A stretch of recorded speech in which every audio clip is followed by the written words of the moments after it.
Hello, everybody. Hello. I can't see you guys, but I know that you are very excited. All right. So, let me make a confession, all right? I hate giving lectures.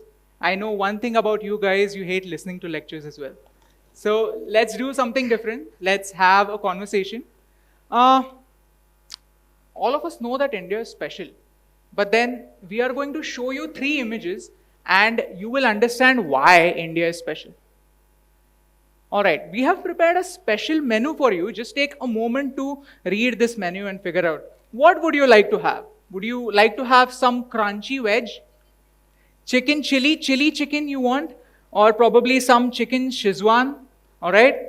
This is a special menu, but don't even think about coming to our kitchen and figuring out how we make this. Because our kitchen room, permission not allowed. All right? Although our kitchen is not visitable, our juices are.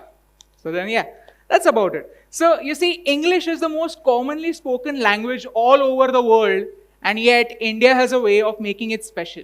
You know, India is special. All of us know that India is unique. And yet, when our friends from abroad come over here and asks us, what makes India special? We get stuck at 2 points, cricket or Bollywood. But there is more to India, right? India is home to Nalanda, which at one point had more than 9 million books in its library. India is also home to the Samrat Yantra, which is the world's largest sundial, where you can still tell time with an accuracy of 2 seconds. India has a railway network that is so large that if you lay down the tracks in a line, you can go around the equator more than 1.5 times. Okay, let's have a show of hands. How many of you knew these facts? All right, a few of you. How many of you didn't know these facts? Okay, and how many of you are not going to raise your hands no matter what I say? All right, so this is the India that we are constantly forgetting, and that's what we are here for. We are here to remind you of this beautiful India. Hi, I'm Abhi. And I'm Niyu. And 2 years ago in 2018, we got married. And 1 year into our marriage, we decided to have a baby. But our baby was different. Our baby was a brainchild. It was an idea, it was a passion project. We wanted to discover India like never before. We wanted to roam all over India for 200 days and make 100 videos about 100 reasons to love India. Hi, I'm Abhi and I want to give you a reason to love India. Starting today, I'll be traveling every day for the next 200 days, doing the one thing I love the most. Wow. Telling stories.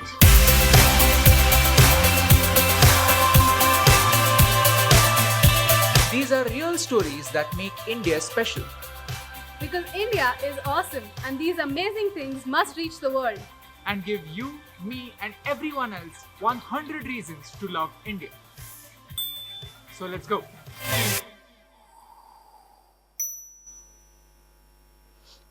But why give you 100 reasons to love India?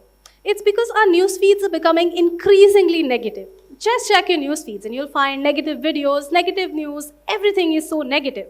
So because our news feeds are becoming so negative, studies actually show that you're actually being more depressed, you're feeling more anxious, and you're getting more stress. Apart from this, there's another more important problem.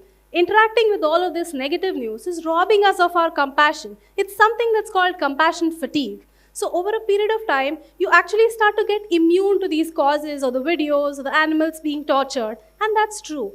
And we've observed that this actually happens in case of India as well. There's so much of negative news about India that over a period of time, you have some sort of a hatred for India. India is simply not cool, yaar. And that's what we wanted to change. We wanted to change your perception about India. See, what we realized was today's generation, the millennials, they don't have the time to watch a 45-minute documentary on APJ Abdul Kalam. But that doesn't mean that they're not interested. They are interested and they do have 3 minutes. So why not present so much data in a compressed format, in a format that people will actually like? And that's what we decided to do. See, we love to travel, but we didn't want to travel like tourists, all right? We wanted to travel with a purpose.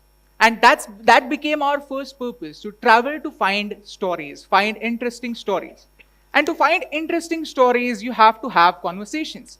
You have to read books. and we decided to read the best possible books ever. These books have no pages and they are open to all. These books are called People. And that's how we met him. Meet Padma Shri Chewang Norful. So Ladakh is a cold mountain desert and it always has a water problem because their source of water is melting snow. And over the past 40 years, because of climate change, these glaciers have receded. So farmers don't get water when they actually need it. So Padma Shri Chewang, a civil servant, had a simple idea to use science to solve this problem. He diverted water in winters and froze it and collected it in such a way that when summer months would arrive, the increasing temperatures would cause this water to melt and absorb in the soil and help those farmers exactly in those villages. So these farmers who had not seen crops like potato could actually grow it because they had water when they needed it. Padma Shri Chewang Norful stays in a very simple house in Leh, and still he's changed the lives of thousands of people across Ladakh. But you didn't know that, and we wanted to share his story. We met Suraj.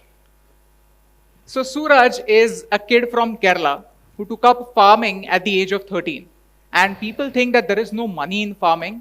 This guy has a farm on his own and he generates a lot of revenue. He changed people's perception.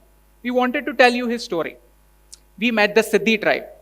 This tribe came to India about 400 years ago, and today they identify themselves as Indians. So much so that they want to represent India in the Olympics. We met Sarang. He is an engineer just like you guys. He has a job and he still feels that science can be used to kill terrorism.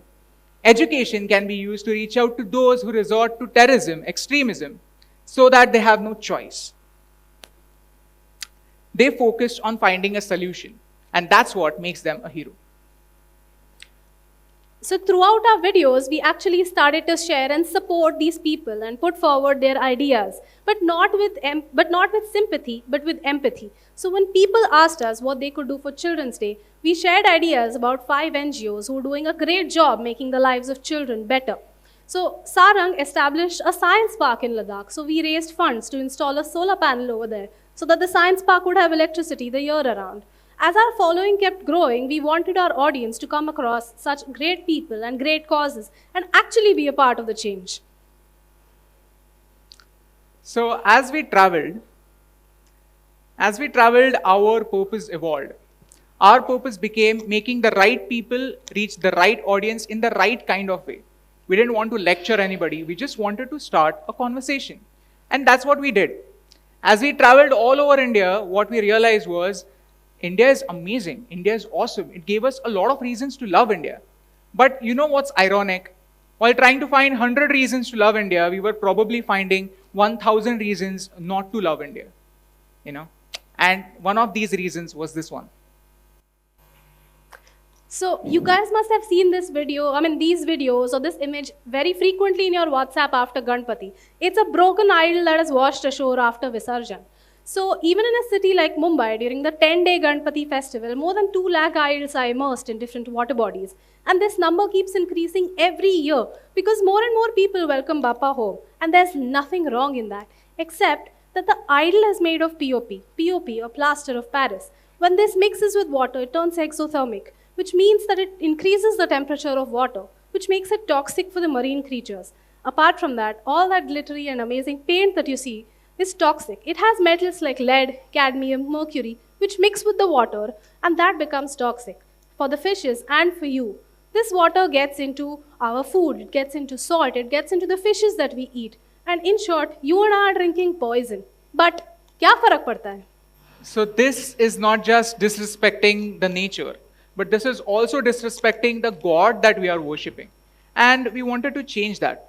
So what happened was, in 2018, when we got married and Niyati moved into my house, she saw that even we were getting a POP idol, a proper idol with paint and everything. And she thought, hey, why not go eco-friendly? When she told me this idea, I said, okay, we will propose this idea to my grandparents. But then making people change is the most difficult thing to do. But we were surprised that they were very welcoming to the idea. They accepted the change. And what we thought was, if my grandparents, who have been doing one particular thing in the same fashion for the last 40 years, if they can change, then maybe the world can change as well. So last year in 2019, we made a 3-minute video. We had one thing in mind, that we are not here to touch anybody's beliefs. We are just here to give them options. We are just here to tell them that you guys are not the villains, and there are a lot of options that are available that can help you be even more pure to your beliefs. So we made a video. It was a 3-minute long video, and overnight this video went viral. It got 5 million views on Facebook and 200,000 likes on Instagram. It was amazing. I mean, overnight people started calling us for interviews, for radio interviews, and newspapers were calling us. It was amazing. But it was more than just numbers. It was about something even better. So what happened? So what happened when this video started going viral was nothing short of a miracle. So our video basically had solutions for the city of Mumbai, because both of us stay there. We didn't expect the video to blow up this much. But people from other cities started actually giving us their solutions. So you guys have heard of the word crowdsourcing, right? When people actually start contributing for one common project, that's exactly what happened here. So there were citizens from cities like Bangalore, Pune, Hyderabad who started sharing eco-friendly idol vendors' details with us, or sharing information when the municipality was donating eco-friendly idols, simply because they wanted to make India a greener place, because farak padta hai. One of our friends had booked an eco-friendly idol, and he had booked a POP idol, and he went back and changed it for an eco-friendly idol after watching the video, because farak padta hai. A company that had nothing to do with manufacturing Ganpati idols actually started making seed Ganpatis and selling them to gated communities just because they wanted to make the festival more eco-friendly. Our friend Chinu cleans the beaches in Dadar, and then in 2018 he found 200 POP idols, and in 2019 he found just 20. You can see that in the photo.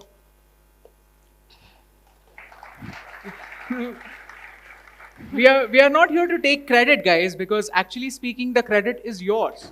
It's all you. We were just the messengers, you know. I mean, you wanted to change, and we just gave you a lot of options that this is possible. And that's how our purpose evolved again. Our purpose became using social media for social good. You realize that 20, 30 years ago, we did not have the internet.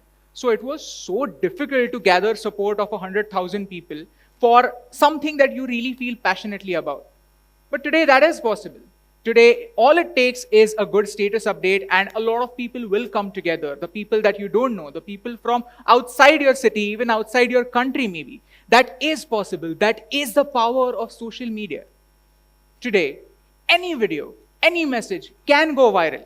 Then why not choose to put out a good message over there? So that's what we mean by using social media for social good. So have you done something good lately? Planted a tree? Well, I know all of us planted trees metaphorically this morning, but have you volunteered at an animal shelter or done something good? Then put it up on social media. I know you'll get a lot of likes, you'll get comments, someone might even share your work, and it feels good. I know that too. We put out videos every alternate day, and it feels good when people give us a good feedback. But I'm not asking you to do it for vanity purposes. There's actually some psychology involved in it as well. A Yale professor, Dr. Laurie Santos, wanted to actually study happiness as a science, and her research gave us some very critical insights. When you share something good and you get a reaction on it, then it actually increases your feeling of happiness. On the other hand, when you share something negative and you get a reaction, it doesn't actually make you feel better, but your feelings actually deepen. So if sharing something good is going to make you feel good, why not do it? Volunteer somewhere, go find out what your passion is. If you feel strongly for a cause, then go out and do something about it, and then put it up on social media, because you'll be happy both on and off social media, and you'll actually make a difference to the world. I also want to talk about one of our favorite creators, Leonardo DiCaprio. You may know him as Jack from the movie Titanic, but to us, he's much more. Leo is not just an ordinary celebrity. He's not going to share photos of himself on the red carpet or playing a game or doing some random time pass. Leo uses his platform on Instagram of 40.6 million followers to only talk about his passion, which is the environment. His continuous posts on the matter keep bringing up a lot of awareness among the audience, whether it's individuals or students. So people are now becoming more aware of issues all over the world with regards to climate change. Students are starting to ask the right questions, and then all of these people are actually taking steps that make a difference. And that's what we mean by using social media for social good. When someone actually takes a step beyond, thinks about an entity above himself, and actually manages to change the world. in the end, we want to give you this magic number, 1.3 billion. You know what that is? You know what that is? Please. That's our population, right? And every sixth person in the world is an Indian. A lot of people consider that as a problem, but it doesn't have to be. Actually, it's a great opportunity. Think about it. A population without a purpose is a problem because people just don't know what to do with their lives. Imagine if 1.3 billion people dedicate their lives to anything that they love, something that they feel passionately about. It could be anything. It could be the environment, the education system, or the economy. Anything that you feel passionately about, if you dedicate your lives to that, then you can definitely be a hero. Because a population without a purpose is a burden, but a population with a purpose is an unstoppable force. And that's the reason why I love India. Thank you so much, Thank guys. you so much, guys.